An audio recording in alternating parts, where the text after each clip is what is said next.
ಮೊದಲ ಭಾಗದಲ್ಲಿ ನಾವು ಕಂಪನಿ ರೂಲ್ ಮತ್ತು ಅದರಲ್ಲಾದಂಥ ಸುಧಾರಣೆಗಳು ಮೊದಲ ಭಾಗದಲ್ಲಿ ನೋಡಿದ್ದೀವಿ. ಈಗ ಕ್ರೌನ್ ರೂಲ್ ಅಂದರೆ ಡೈರೆಕ್ಟ್ ಅಂದರೆ ಬ್ರಿಟಿಷ್ ಆಡಳಿತದಲ್ಲಿ ನಡೆದಂಥ ಸುಧಾರಣೆಗಳನ್ನು ಎರಡನೇ ಭಾಗದಲ್ಲಿ ನೋಡೋಣ.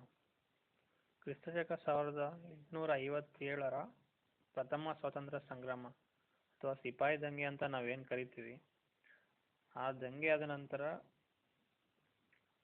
ಇಷ್ಟು ದಿನ ಕಂಪನಿಯ ಆಡಳಿತ ನಿಯಂತ್ರಣದಲ್ಲಿದ್ದ ಬ್ರಿಟಿಷ್ ಪ್ರದೇಶಗಳೇನಿರ್ತವೆ ಅವು ನೇರವಾಗಿ ಬ್ರಿಟನ್ ಪಾರ್ಲಿಮೆಂಟಿನ ನಿಯಂತ್ರಣಕ್ಕೆ ಒಳಪಡ್ತವೆ. ಸೊ 1858ರಿಂದ 1947 ಅಂದರೆ ಭಾರತಕ್ಕೆ ಸ್ವಾತಂತ್ರ್ಯ ಸಿಗೋವರೆಗೂ ಕ್ರೌನ್ ರೂಲು ಇರುತ್ತೆ ಇಂಡಿಯಾದಲ್ಲಿ.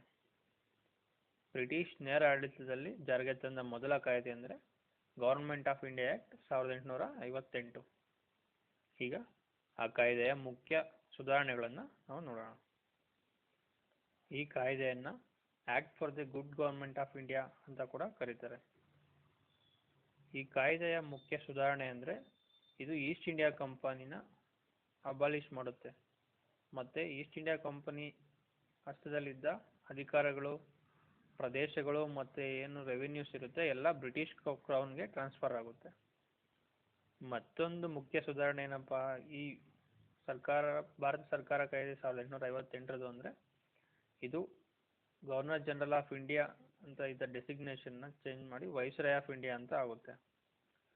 ಈ ವೈಸ್ರಾಯ್ ಆಫ್ ಇಂಡಿಯಾ ಏನು ಅಂದರೆ ಅವರು ನೇರವಾಗಿ ಬ್ರಿಟನ್ ರಾಣಿಗೆ ಜವಾಬ್ದಾರಿಯುತವಾಗಿರ್ತಾರೆ.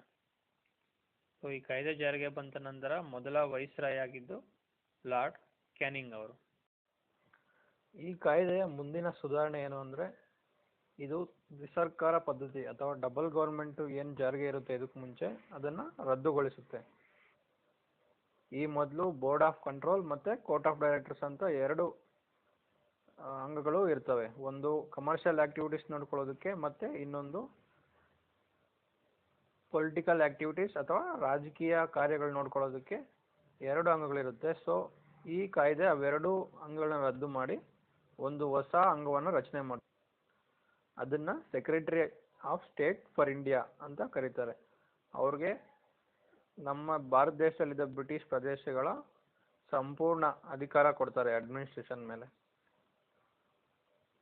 ಹಾಗೂ ಈ secretary of state for India ಅವ್ರಿಗೆ ಸಹಾಯ ಮಾಡೋದಕ್ಕೆ ಅಂತ 15 ಸದಸ್ಯರ ಒಳಗೊಂಡ ಒಂದು ಕೌನ್ಸಿಲನ್ನು ಎಸ್ಟಾಬ್ಲಿಷ್ ಮಾಡುತ್ತೆ ಈ ಕಾಯ್ದೆ.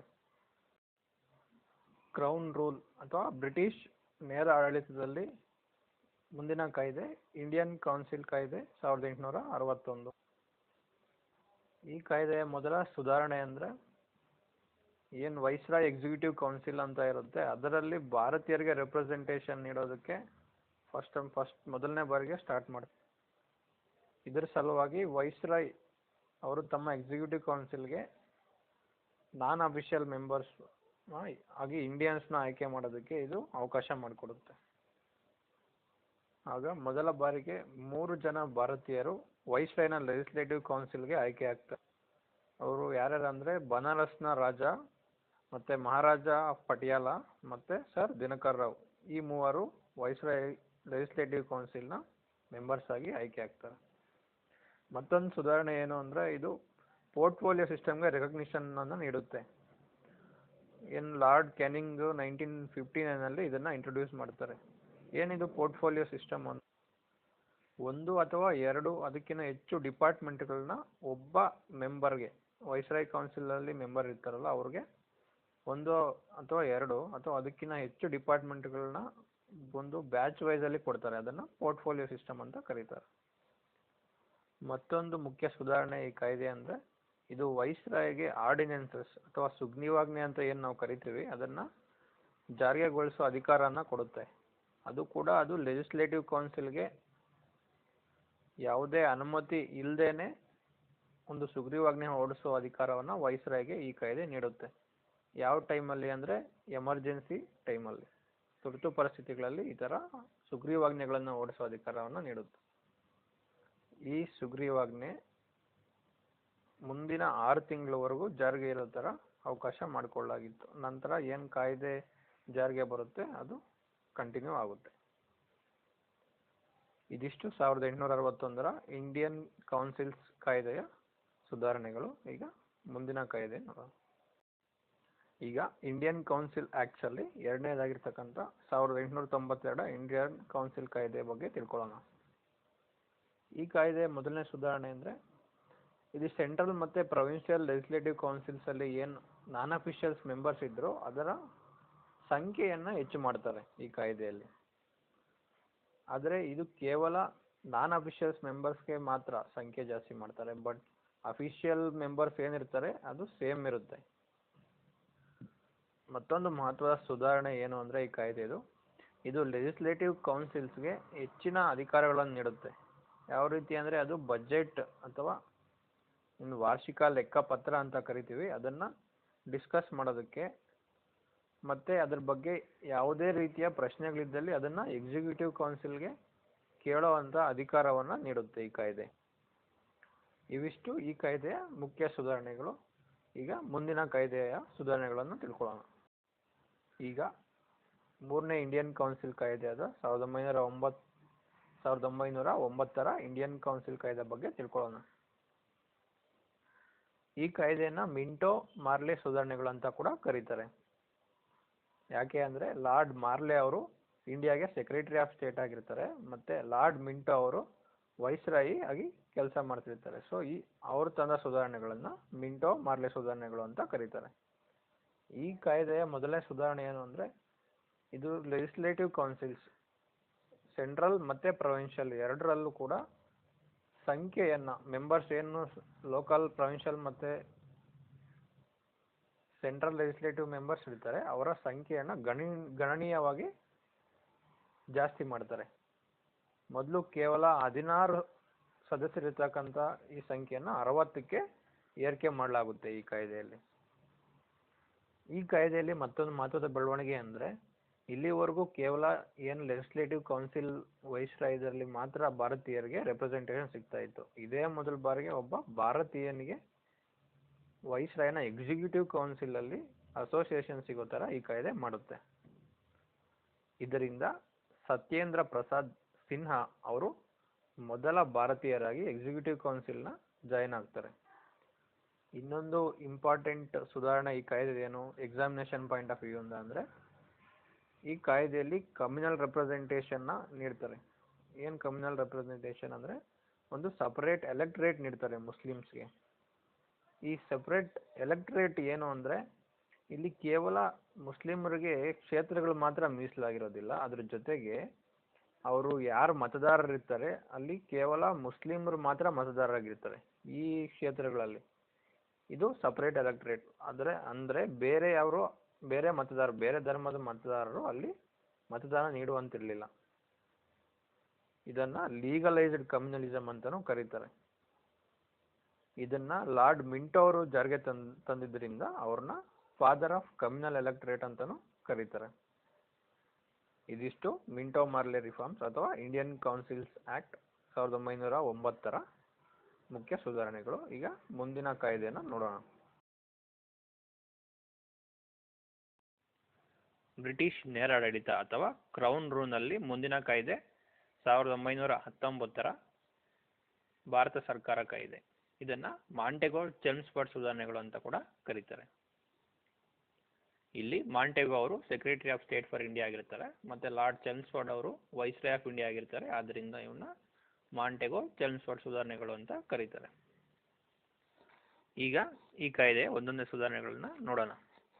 ಮೊದಲನೇದಾಗಿ ಈ ಕಾಯ್ದೆಯಲ್ಲಿ ಅಧಿಕಾರ ವಿಕೇಂದ್ರೀಕರಣ ಅನ್ನೋದು ಸ್ಟಾರ್ಟ್ ಆಗುತ್ತೆ. ಏನು ಇಷ್ಟು ಕಾಯ್ದೆಗಳಲ್ಲಿ ಸೆಂಟ್ರಲ್ ಕಂಟ್ರೋಲು ಪ್ರೊವಿನ್ಸಸ್ ಮೇಲೆ ಜಾಸ್ತಿ ಇರ್ತಾ ಇತ್ತು, ಆದರೆ ಈ ಕಾಯ್ದೆ ಸೆಂಟ್ರಲ್ ಮತ್ತು ಪ್ರೊವಿನ್ಷಿಯಲ್ ಸಬ್ಜೆಕ್ಟ್ಸ್ ಅಂತ ಡಿವೈಡ್ ಮಾಡಿ ಅಧಿಕಾರವನ್ನು ವಿಕೇಂದ್ರೀಕರಣಗೊಳಿಸ. ಅಂದರೆ ಸೆಂಟ್ರಲ್ ಸಬ್ಜೆಕ್ಟ್ಸಲ್ಲಿ ಸೆಂಟ್ರಲ್ ಲೆಜಿಸ್ಲೇಟಿವ್ ಕೌನ್ಸಿಲ್ ಅವರು ಲಾಸ್ ಮಾಡ್ಬೋದಾಗಿತ್ತು ಅಥವಾ ಕಾನೂನುಗಳನ್ನು ಮಾಡ್ಬೋದಾಗಿತ್ತು. ಅದೇ ರೀತಿ ಪ್ರೊವಿನ್ಷಿಯಲ್ ಸಬ್ಜೆಕ್ಟ್ಸ್ ಮೇಲೆ ಪ್ರೊವಿನ್ಷಿಯಲ್ ಗೌರ್ಮೆಂಟ್ಸು ಇಂಡಿಪೆಂಡೆಂಟ್ ಆಗಿ ಕಾನೂನುಗಳನ್ನು ಮಾಡುವಂಥ ಅಧಿಕಾರ ನೀಡಲಾಗುತ್ತೆ. ಪ್ರೊವಿನ್ಷಿಯಲ್ ಸಬ್ಜೆಕ್ಟ್ಸ್ ಅಂತ ಏನಿರುತ್ತೆ ಅದನ್ನು ಮತ್ತೆ 2 ಭಾಗಗಳಾಗಿ ವಿಂಗಡಣೆ ಮಾಡಲಾಗುತ್ತೆ. ಒಂದು ಟ್ರಾನ್ಸ್ಫರ್ಡ್ ಸಬ್ಜೆಕ್ಟ್ಸ್ ಮತ್ತು ಇನ್ನೊಂದು ರಿಸರ್ವ್ಡ್ ಸಬ್ಜೆಕ್ಟ್ಸ್ ಅಂತ. ಇದರಲ್ಲಿ ಟ್ರಾನ್ಸ್ಫರ್ಡ್ ಸಬ್ಜೆಕ್ಟ್ಸ್ ಮೇಲೆ ಅಧಿಕಾರ ಗವರ್ನರ್ ಜನರಲ್ಗೆ ಇರುತ್ತೆ ಅಥವಾ ವೈಸ್ರಾಯ್ಗೆ ಇರುತ್ತೆ. ಅವರು ಏನು ಮಿನಿಸ್ಟರ್ಸ್ ಇರ್ತಾರೆ ಅವರ ಸಲಹೆಗಳನ್ನು ಪಡೆದುಕೊಂಡು ಈ ಸಬ್ಜೆಕ್ಟ್ಸ್ ಮೇಲೆ ಅಧಿಕಾರವನ್ನು ಚಲಾಯಿಸ್ತಾ ಇರ್ತಾರೆ. ಹಾಗೂ ಏನು ರಿಸರ್ವ್ಡ್ ಸಬ್ಜೆಕ್ಟ್ಸ್ ಅಂತ ಇರುತ್ತೆ ಅದನ್ನು ಅಡ್ಮಿನಿಸ್ಟ್ರೇಷನ್ನು ಗವರ್ನರ್ ಮತ್ತು ಅವರ ಎಕ್ಸಿಕ್ಯೂಟಿವ್ ಕೌನ್ಸಿಲ್, ಅವರು ಲೆಜಿಸ್ಲೇಟಿವ್ ಕೌನ್ಸಿಲ್ಗೆ ಯಾವುದೇ ಜವಾಬ್ದಾರಿ ಇಲ್ದಂಗೆ ಅವರು ಈ ಸಬ್ಜೆಕ್ಟ್ಸ್ ಮೇಲೆ ಅಧಿಕಾರವನ್ನು ಹೊಂದಿರ್ತಾರೆ. ಯಾವುದು ರಿಸರ್ವ್ಡ್ ಸಬ್ಜೆಕ್ಟ್ಸ್ ಮೇಲೆ. ಸೊ ಇಲ್ಲಿ ಯಾವುದೇ ಲೆಜಿಸ್ಲೇಟಿವ್ ಕೌನ್ಸಿಲ್ ಅವರ ಕಂಟ್ರೋಲ್ ಇರೋದಿಲ್ಲ, ಕೇವಲ ಗವರ್ನರ್ ಮತ್ತು ಅವರ ಎಕ್ಸಿಕ್ಯೂಟಿವ್ ಕೌನ್ಸಿಲ್ ಅವರ ಅಧಿಕಾರ ಇರುತ್ತೆ. ಇದನ್ನು ಡ್ಯುಯಲ್ ಸ್ಕೀಮ್ ಆಫ್ ಗವರ್ನೆನ್ಸ್ ಅಂತ ಕರೀತಾರೆ ಅಥವಾ ಡಯಾರ್ಕಿ ಅಂತ. ಏನಿದು ಡಯಾರ್ಕಿ ಅಂದರೆ ರಿಸರ್ವ್ಡ್ ಸಬ್ಜೆಕ್ಟ್ ಮತ್ತು ಟ್ರಾನ್ಸ್ಫರ್ಡ್ ಸಬ್ಜೆಕ್ಟ್ ಅಂತ ಎರಡು ಥರ ಡಿವೈಡ್ ಮಾಡಿ ಅದನ್ನು ಅಡ್ಮಿನಿಸ್ಟ್ರೇಷನ್ ನಡೆಸ್ತಾ ಇದ್ರು. ಅದಕ್ಕೋಸ್ಕರ ಇದನ್ನು ಡಯಾರ್ಕಿ ಅಂತ ಕರೀತಾರೆ. ಡಯಾರ್ಕಿ ಅಂದರೆ ಇದು ಗ್ರೀಕ್ ವರ್ಡ್ ಡೈ ಆರ್ಕೆ ಅಂದರೆ ಡಬಲ್ ರೂಲ್ ಎಂಬ ಪದದಿಂದ ಜಾರಿಗೆ ಬಂದಿರುತ್ತೆ. ಎರಡನೇದಾಗಿ, ಇದೇ ಮೊದಲ ಬಾರಿಗೆ ಇಂಡಿಯಾದಲ್ಲಿ ಬೈಕ್ಯಾಮರಲಿಸಮ್ ಮತ್ತು ನೇರ ಚುನಾವಣೆಗಳನ್ನು ಜಾರಿಗೆ ತರ್ತಾರೆ. ಏನು ಬೈಕ್ಯಾಮರಲಿಸಮ್ ಅಂದರೆ ದ್ವಿಸದನ ಪದ್ಧತಿ. ಈಗ ಏನು ಲೋಕಸಭೆ ಮತ್ತು ರಾಜ್ಯಸಭೆ ಅಂತ ಎರಡು ದ್ವಿಸದನಗಳಿದೆ ನಮ್ಮ ಸಂಸತ್ತಿನಲ್ಲಿ, ಅದೇ ರೀತಿ ಆಗ ಏನು ಲೆಜಿಸ್ಲೇಟಿವ್ ಕೌನ್ಸಿಲ್ ಆಫ್ ಇಂಡಿಯಾ ಇತ್ತು ಅದನ್ನು ಡಿವೈಡ್ ಮಾಡಿ ಅಪ್ಪರ್ ಹೌಸ್ ಅಂದರೆ ಕೌನ್ಸಿಲ್ ಆಫ್ ಸ್ಟೇಟ್ ಮತ್ತು ಲೋವರ್ ಹೌಸ್ ಅಂದರೆ ಲೆಜಿಸ್ಲೇಟಿವ್ ಅಸೆಂಬ್ಲಿ ಅಂತ ಡಿವೈಡ್ ಮಾಡ್ತಾರೆ. ಹಾಗೂ ಈ ಎರಡೂ ಅಸೆಂಬ್ಲಿ ಮತ್ತು ಕೌನ್ಸಿಲ್ ಆಫ್ ಸ್ಟೇಟ್ಗೆ ಎರಡಕ್ಕೂ ಕೂಡ ನೇರ ಚುನಾವಣೆ ಮೂಲಕ ಮೆಂಬರ್ಸ್ನ ಆಯ್ಕೆ ಮಾಡೋ ಥರ ಈ ಕಾಯ್ದೆ ಜಾರಿಗೆ ತರುತ್ತೆ. ಇನ್ನೊಂದು ಸುಧಾರಣೆ ಈ ಕಾಯ್ದೆದು ಅಂದರೆ ಏನು ಕಮ್ಯುನಲ್ ರೆಪ್ರೆಸೆಂಟೇಷನ್ ಕೇವಲ ಮುಸ್ಲಿಮ್ಗಳಿಗೆ ಮಾತ್ರ ನೀಡಲಾಗಿತ್ತು 1909 ಮಿಂಟೋ ಮಾರ್ಲೆ ಸುಧಾರಣೆಗಳಲ್ಲಿ, ಈ ಕಾಯ್ದೆಯಲ್ಲಿ ಇದನ್ನು ಇನ್ನೂ ಕೆಲವು ಧರ್ಮಗಳಿಗೆ ಎಕ್ಸ್ಟೆಂಡ್ ಮಾಡ್ತಾರೆ. ಯಾವ್ಯಾವ ಅಂದರೆ Sikh, Indian Christians, Anglo Indians ಮತ್ತು ಯುರೋಪಿಯನ್ಸ್ಗೆ ಸಪರೇಟ್ ಎಲೆಕ್ಟರೇಟನ್ನು ಕೊಡಲಾಗುತ್ತೆ ಈ ಕಾಯ್ದೆಯಲ್ಲಿ. ಇವಿಷ್ಟು ಮಾಂಟೆಗೊ ಚೆಮ್ಸ್ಫೋರ್ಡ್ ಸುಧಾರಣೆಗಳು ಅಥವಾ ಭಾರತ ಸರ್ಕಾರ ಕಾಯ್ದೆ 1919 ಮುಖ್ಯ ಸುಧಾರಣೆಗಳು. ಈಗ ಮುಂದಿನ ಕಾಯ್ದೆ ನೋಡೋಣ. ಮುಂದಿನ ಕಾಯ್ದೆ ಭಾರತ ಸರ್ಕಾರ ಕಾಯ್ದೆ 1935. ಭಾರತ ಸಂವಿಧಾನ ಇತಿಹಾಸದಲ್ಲಿ ತುಂಬ ಇಂಪಾರ್ಟೆಂಟ್ ಆ್ಯಕ್ಟ್ ಅಂತ ಹೇಳ್ಬೋದು. ಯಾಕಂದರೆ ಏನು ಸಂವಿಧಾನ ರಚನೆ ಆಗುತ್ತೆ ಭಾರತ ಸ್ವಾತಂತ್ರ್ಯ ಸಿಕ್ಕಿದ ನಂತರ, ಅದರಲ್ಲಿ ಸುಮಾರು 1935 ಸರ್ಕಾರ ಕಾಯ್ದೆಯಲ್ಲಿನೇ ಪ್ರೊವಿಷನ್ಸ್ನ ತಗೊಂಡು ಕಾನ್ಸ್ಟಿಟ್ಯೂಷನಲ್ಲಿ ಅಳವಡಿಸ್ಕೊಂಡಿರ್ತಾರೆ. ಆದ್ದರಿಂದ ಗೌರ್ಮೆಂಟ್ ಆಫ್ ಇಂಡಿಯಾ ಆ್ಯಕ್ಟ್ 1935 ತುಂಬ ಇಂಪಾರ್ಟೆಂಟ್ ಆಗಿರುತ್ತೆ. ಇದರಲ್ಲಿ ಜಾರಿಗೆ ತಂದ ಮೊದಲನೇ ಸುಧಾರಣೆ ಅಂದರೆ ಇದು ಒಂದು ಆಲ್ ಇಂಡಿಯಾ ಫೆಡರೇಷನ್ ಅನ್ನು ಎಸ್ಟಾಬ್ಲಿಷ್ ಮಾಡೋದಕ್ಕೆ ಅವಕಾಶ ಮಾಡಿಕೊಡುತ್ತೆ. ಏನಿದು ಆಲ್ ಇಂಡಿಯಾ ಫೆಡರೇಷನ್ ಅಂದರೆ ಪ್ರಾವಿನ್ಸಸ್ ಮತ್ತು ಪ್ರಿನ್ಸ್ ಸ್ಟೇಟ್ಸ್ ಯೂನಿಟ್ಸ್ ಆಗಿ ಒಂದು ಫೆಡರೇಷನನ್ನು ಜಾರಿಗೆ ತರೋದಕ್ಕೆ ಅವಕಾಶ ಮಾಡಿಕೊಡುತ್ತೆ. ಇಲ್ಲಿಯವರೆಗೂ ಏನು ಯೂನಿಟರಿ ಗೌರ್ಮೆಂಟ್ ಥರ ಕೆಲಸ ಮಾಡ್ತಿತ್ತು, ಈಗ ಒಂದು ಫೆಡರೇಷನ್ ಅಂದರೆ ಇಲ್ಲಿ ಅಧಿಕಾರ ವಿಕೇಂದ್ರೀಕರಣ ಆಗುತ್ತೆ. ಅಂದರೆ 2 ಅಥವಾ 3 ಲೆವೆಲ್ಸಲ್ಲಿ ಗೌರ್ಮೆಂಟ್ ಎಸ್ಟಾಬ್ಲಿಷ್ ಆಗೋ ಥರ ಮಾಡುತ್ತೆ. ಹಾಗೂ ಒಂದೊಂದು ಲೇಯರ್ ಆಫ್ ಗೌರ್ಮೆಂಟ್ಗೂ ಅವ್ರಿಗೆ ಆದ ಒಂದು ಅಧಿಕಾರ ವಿಕೇಂದ್ರೀಕರಣ ನೀಡುತ್ತೆ ಒಂದು ಪರಿಮಿತಿಯಲ್ಲಿ. ಅಂದರೆ ಯಾವ ಭಾಗಗಳ ಮೇಲೆ ಯಾವ ಸರ್ಕಾರಗಳಿಗೆ ಅಧಿಕಾರ ಇರುತ್ತೆ ಅನ್ನೋದನ್ನು ಇದು ಕ್ಲಿಯರ್ ಆಗಿ ಡಿಫೈನ್ ಮಾಡುತ್ತೆ ಈ ಆ್ಯಕ್ಟ್. ಇದನ್ನ 3 ಲಿಸ್ಟ್ಗಳಲ್ಲಿ ಡಿವೈಡ್ ಮಾಡ್ತಾರೆ ಅಧಿಕಾರನ. ಒಂದು ಫೆಡರಲ್ ಲಿಸ್ಟು, ಇನ್ನೊಂದು ಪ್ರೊವಿನ್ಷಿಯಲ್ ಲಿಸ್ಟು ಮತ್ತು ಮೂರನೇದು ಕಂಕರೆಂಟ್ ಲಿಸ್ಟ್. ಅಂದರೆ ಏನು ಫೆಡರಲ್ ಲಿಸ್ಟಲ್ಲಿ ಇರ್ತಕ್ಕಂಥ ಐಟಮ್ಸ್ ಏನಿರುತ್ತೆ ಆ ಎಲ್ಲ ಐಟಮ್ನಲ್ಲಿ ಲಾ ಮಾಡೋದಕ್ಕೆ ಎಕ್ಸ್ಕ್ಲೂಸಿವ್ ಆಗಿ ಫೆಡರಲ್ ಅಂದರೆ ಸೆಂಟ್ರಲ್ ಗೌರ್ಮೆಂಟ್ಗೆ ಅಧಿಕಾರ ಇರುತ್ತೆ. ಅದೇ ರೀತಿ ಪ್ರೊವಿನ್ಷಿಯಲ್ ಲಿಸ್ಟಲ್ಲಿ ಇರತಕ್ಕಂಥ ಎಲ್ಲ ಟಾಪಿಕ್ಸ್ ಮೇಲೆ ಕಾನೂನುಗಳನ್ನು ಮಾಡೋ ಅಧಿಕಾರ ಎಕ್ಸ್ಕ್ಲೂಸಿವ್ ಆಗಿ ಪ್ರೊವಿನ್ಷಿಯಲ್ ಗೌರ್ಮೆಂಟ್ಸ್ಗೆ ಇರುತ್ತೆ.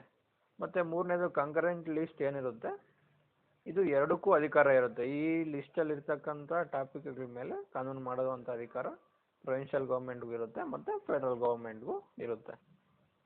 ನಾನು ಆಗಲೇ ಹೇಳ್ದಂಗೆ ಏನು ಇದು 1935 ಕಾಯ್ದೆಯ ಹಲವು ಅಂಶಗಳನ್ನು ನಮ್ಮ ಈಗಿನ ಸಂವಿಧಾನದಲ್ಲಿ ಅಳವಡಿಸಿಕೊಳ್ಳಲಾಗಿದೆ. ಈ ಸುಧಾರಣೆ ಕೂಡ ಒಂದು. ಯಾಕಂದರೆ ಈಗ ನಮ್ಮ ಏನು ಸಂವಿಧಾನದಲ್ಲಿ 7ನೇ ಅನುಸೂಚಿಯಲ್ಲಿ ನೀಡಲಾಗಿರ್ತಕ್ಕಂಥ ಸೆಂಟ್ರಲ್ ಲಿಸ್ಟು, ಸ್ಟೇಟ್ ಲಿಸ್ಟು ಮತ್ತು ಕಂಕರೆಂಟ್ ಲಿಸ್ಟ್ ಏನಿದೆ ಅದೇ ಈ 1935ರ ಕಾಯ್ದೆಯ ಅನುಕರಣೆ ಅಂತ ಹೇಳ್ಬೋದು. ಓಕೆ, ಮುಂದಿನ ಸುಧಾರಣೆ ಈ ಕಾಯ್ದೆದು ಅಂದರೆ ಇದು ಡಯಾರ್ಕಿ ಅಂತ ಜಾರಿಗೆ ಇರುತ್ತಲ್ಲ, ಅಂದರೆ ಟ್ರಾನ್ಸ್ಫರ್ಡ್ ಸಬ್ಜೆಕ್ಟ್ ಮತ್ತು ರಿಸರ್ವ್ಡ್ ಸಬ್ಜೆಕ್ಟ್ಸ್ ಅಂತ ಆ ಪದ್ಧತಿಯನ್ನು ರದ್ದುಗೊಳಿಸಿ ಪ್ರೊವಿನ್ಷಿಯಲ್ ಗೌರ್ಮೆಂಟ್ಸ್ಗೆ ಒಂದು ಅಟೋನಮಿಯನ್ನು ಕೊಡುತ್ತೆ. ಅಂದರೆ ತಮ್ಮ ಅಧಿಕಾರ ವ್ಯಾಪ್ತಿಯಲ್ಲಿ ಬರ್ತಕ್ಕಂಥ ಯಾವುದೇ ವಿಷಯಗಳ ಮೇಲೆ ಕಾನೂನುಗಳನ್ನು ರಚಿಸೋದಕ್ಕೆ ಸಂಪೂರ್ಣ ಆಟೋನಮಿಯನ್ನು ಕೊಡುತ್ತೆ ಅವರು ಪ್ರೊವಿನ್ಷಿಯಲ್ ಗೌರ್ಮೆಂಟ್ಸ್ಗೆ. 1935ರ ಭಾರತ ಸರ್ಕಾರ ಕಾಯ್ದೆ ಮುಂದಿನ ಸುಧಾರಣೆ ಏನು ಅಂದರೆ ಭಾರತದಲ್ಲಿನ ಕರೆನ್ಸಿ ಮತ್ತು ಹಣಕಾಸು ನಿಯಂತ್ರಣದ ಬಗ್ಗೆ ಅದನ್ನು ಆಡಳಿತವನ್ನು ನೋಡ್ಕೊಳ್ಳೋದಕ್ಕೆ ಒಂದು ರಿಸರ್ವ್ ಬ್ಯಾಂಕ್ನ ಎಸ್ಟಾಬ್ಲಿಷ್ ಮಾಡೋದಕ್ಕೆ ಅವಕಾಶ ಮಾಡಿಕೊಡುತ್ತೆ. ಈಗೇನು ನಾವು ರಿಸರ್ವ್ ಬ್ಯಾಂಕ್ ಅಂತ ನಮ್ಮ ಮಾನಿಟರಿ ಪಾಲಿಸಿ ನೋಡ್ಕೊಳ್ಳುತ್ತೆ ಇಂಡಿಯಾದಲ್ಲಿ, ಅದನ್ನು ಈ ಕಾಯ್ದೆಯಲ್ಲಿ ಎಸ್ಟಾಬ್ಲಿಷ್ ಮಾಡಲಾಗುತ್ತೆ. ಮತ್ತು ಈ ಕಾಯ್ದೆಯಲ್ಲಿ ಏನು ಹಿಂದಿನ ಕಾಯ್ದೆಗಳಲ್ಲಿ ಸಪ್ರೇಟ್ ಎಲೆಕ್ಟರೇಟ್ ಅಂತ ಮುಸ್ಲಿಮ್ಸ್ಗೆ, ಕ್ರಿಶ್ಚಿಯನ್ಸ್ಗೆ, ಆಂಗ್ಲೋ ಇಂಡಿಯನ್ಸ್ಗೆ ಎಲ್ಲ ಎಕ್ಸ್ಟೆಂಡ್ ಮಾಡಲಾಗಿತ್ತು, ಅದೇ ರೀತಿ ಈ ಕಾಯ್ದೆಯಲ್ಲಿ ಕೂಡ ಸಪ್ರೇಟ್ ಎಲೆಕ್ಟರೇಟು ಇನ್ನೂ ಕೆಲವು ವರ್ಗಗಳಿಗೆ ವಿಸ್ತಾರ ಆಗುತ್ತೆ. ಅವು ಯಾವ್ಯಾವ ಅಂದರೆ ಶೆಡ್ಯೂಲ್ ಕ್ಯಾಸ್ಟು ಅಥವಾ ಡಿಪ್ರೆಸ್ಡ್ ಕ್ಲಾಸಸ್ಸು, ವುಮೆನ್ ಮತ್ತು ಲೇಬರ್ಸ್ಗೆ ಸಪ್ರೇಟ್ ಎಲೆಕ್ಟರೇಟು ವಿಸ್ತಾರ ಆಗುತ್ತೆ.